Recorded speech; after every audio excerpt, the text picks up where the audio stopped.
Hello friends, എൻ്റെ favourite ഡിഷാണ് paneer butter masala. അതെങ്ങനെ ഉണ്ടാക്കുന്നതെന്ന് നോക്കാം. ആദ്യം തന്നെ ഞാൻ കുറച്ച് ബട്ടർ ഇട്ടിട്ട് സവോള വഴറ്റിയെടുത്തു. അതിലേക്ക് കാഷ്യൂ അല്ലെങ്കിൽ ആൽമണ്ട്സ് ഇട്ട് കൊടുത്ത് വഴറ്റി.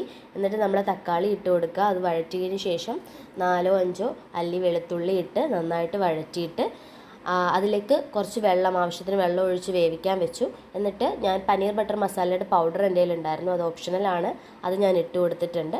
അത് നന്നായിട്ടൊന്ന് വേവിച്ചെടുത്തിട്ട് ഞാനിത് നല്ല രീതിക്ക് ഒന്ന് പേസ്റ്റാക്കി എടുക്കണം.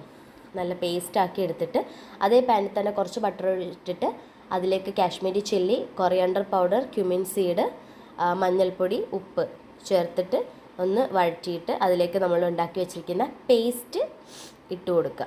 പേസ്റ്റ് ഒഴിച്ചു കൊടുത്തിട്ട് കുറച്ച് വെള്ളവും കൂടി ചേർത്ത് ജസ്റ്റ് ഒന്ന് വേവിച്ചതിന് ശേഷം നമ്മുടെ പനീർ ഇട്ട് കൊടുക്കാവുന്നതാണ്. പനീർ ഞാൻ ഓൾറെഡി ഒന്ന് റോസ്റ്റ് ചെയ്ത് വെച്ചിരിക്കുന്ന പനീറാണ്. ഇവിടെ റോ ആയിട്ടുള്ള പനീർ ഇഷ്ടമല്ല, അതുകൊണ്ട് തന്നെ ഞാൻ കുറച്ച് ബട്ടറിൽ ഒന്ന് റോസ്റ്റ് ചെയ്ത് വെച്ചിട്ടുണ്ടായിരുന്നു പനീർ. അതാണ് ഞാൻ ഇട്ട് കൊടുത്തത്. പിന്നെ നമുക്ക് മേത്തിയില ഇട്ട് കൊടുക്കണം, അത് അത്യാവശ്യമാണ്. പിന്നെ ഫ്രഷ് ക്രീം. അത്രയേ ഉള്ളൂ. താങ്ക്